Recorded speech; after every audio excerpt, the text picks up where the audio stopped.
Hello, Danny Designs here. The next section that I'm going to show you is a burn pit section.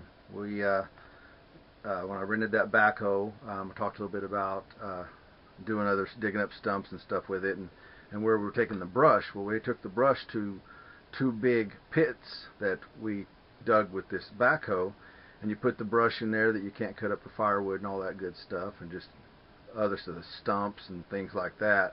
And since again I don't have a chipper, we burn it to get rid of it, and it creates mulch or whatever you want to call it, and refertilizes the land. But it's in a deep pit, and here in our county they have burn days, so it's legal, and that's just how you manage the brush problem that you create, and creates a little healthier area for the trees when you clear out the brush from underneath the trees so they can get more water, sun, all that good stuff, and prevents the fire hazards, so the good maintenance.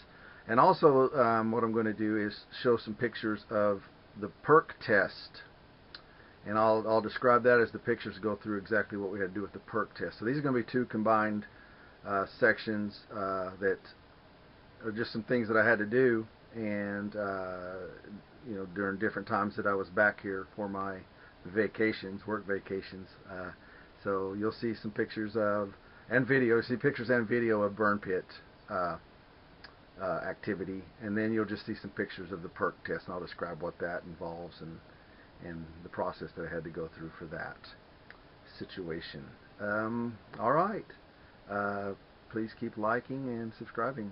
Appreciate your time, and D squared. Thanks.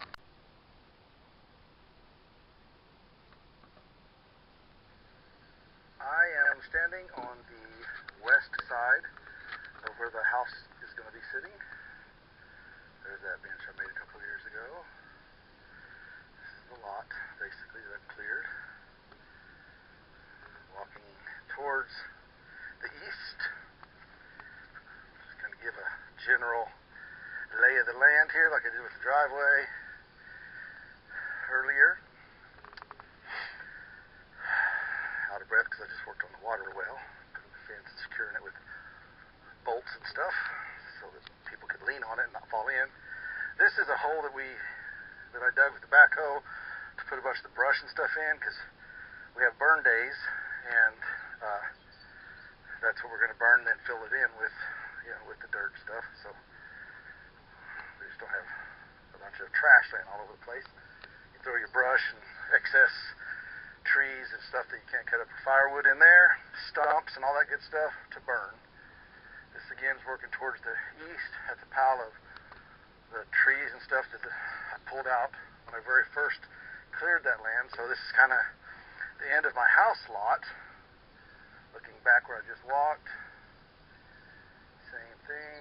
Now that's facing the west, and then right at the end here, there's the water well that I just worked on. That little fence, the brush. I'll take a right coming out of my house area where the barn's going to be sitting and everything, and that's the driveway going towards the south. The water well, light pole, and all that stuff will be right in there. On the other side of those little trees there will be the barn.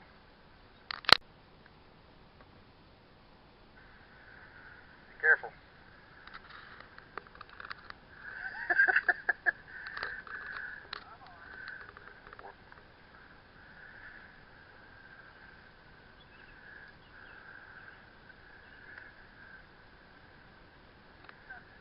Get something going.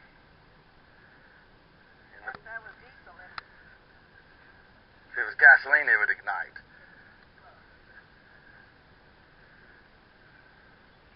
All right, first fire in the fire pit, the burn pit.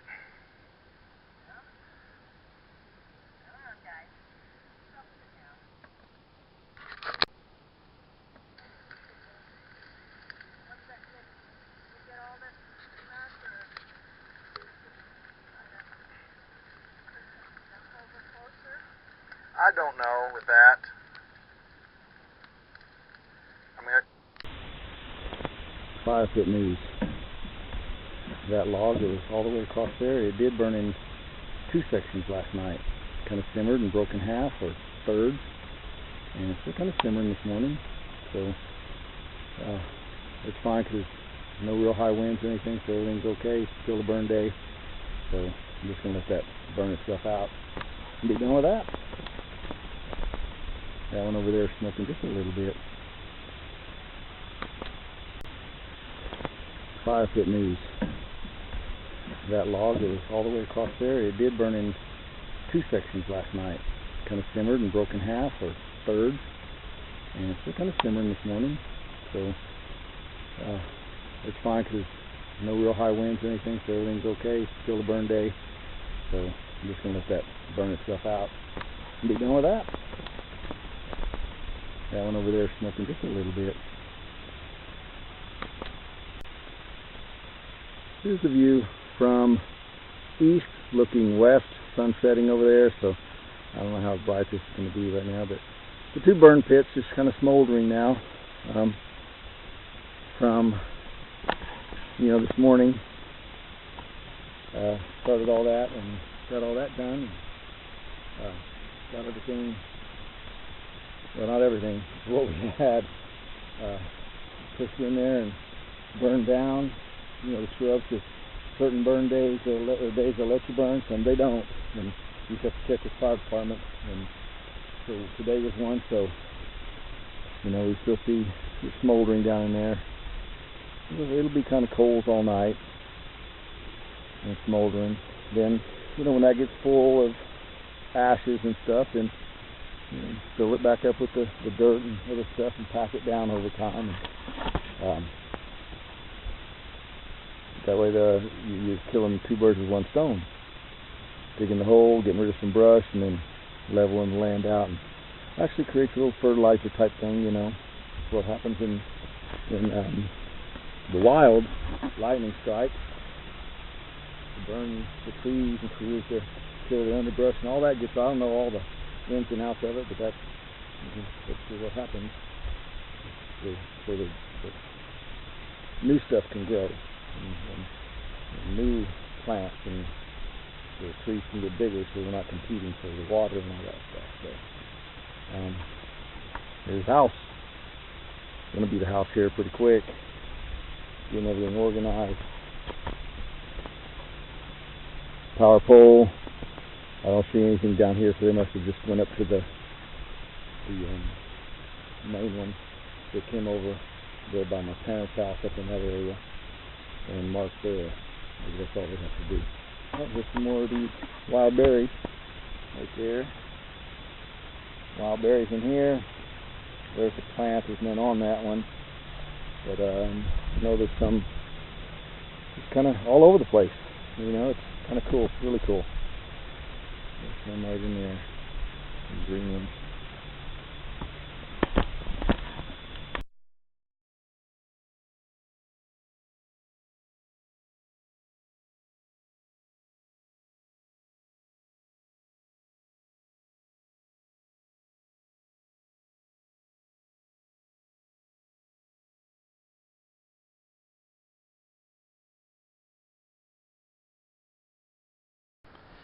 This is this description of the burn pits that I created on my property. There's the backhoe that I rented.